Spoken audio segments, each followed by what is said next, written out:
Bridging is another exercise that's commonly programmed for SCI athletes. It's a great exercise because it requires the integration of all four regions of the body: the upper extremities, the trunk, the pelvis, and the lower extremities. And when done well, it's a really effective exercise for training hip extension and your glutes. However, I commonly see this exercise practiced and performed without this integration. So this video, we're going to talk about how to better integrate all those four areas for a better bridge. For the discussion in this video, we're going to be talking about the stability bridge, which just means that the spine and the pelvis are going to maintain in relatively neutral alignment, allowing for the movement to happen in the hip joint with a nice clean fold or a clean hip hinge.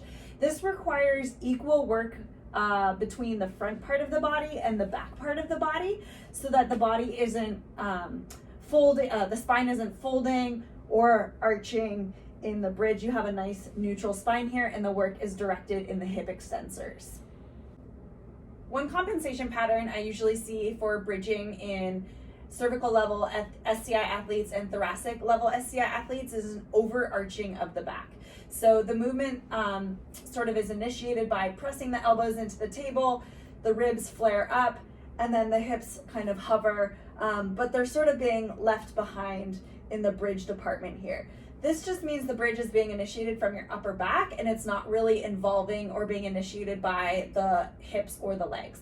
So if this is your pattern, start by tucking the tail underneath you, drawing the pubic bone towards your nose, and then lifting through your hips, initiating from the pelvis. Another compensation pattern I see for bridging in thoracic level and lumbar level SCI athletes is an over tucking of the pelvis. So instead of arching the back, there's almost a too much draw of the abdominals.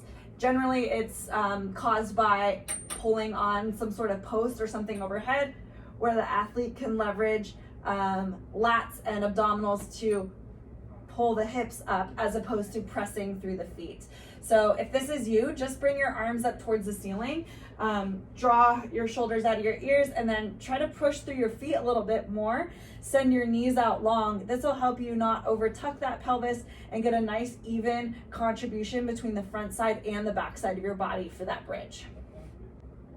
Keep in mind that making these changes in your bridging pattern may be frustrating at first because the movements become a little bit less powerful or maybe not quite as big. But over time, these changes to your movement patterns will localize the work more into your hip extensors and your glutes, so that you don't have to use the post or your elbows quite as much to get that nice hip bridge. I hope these tips helped you guys. If you guys have questions, comments, we'd love to hear from you. Go ahead and post them in the comments below, and we'll see you guys soon.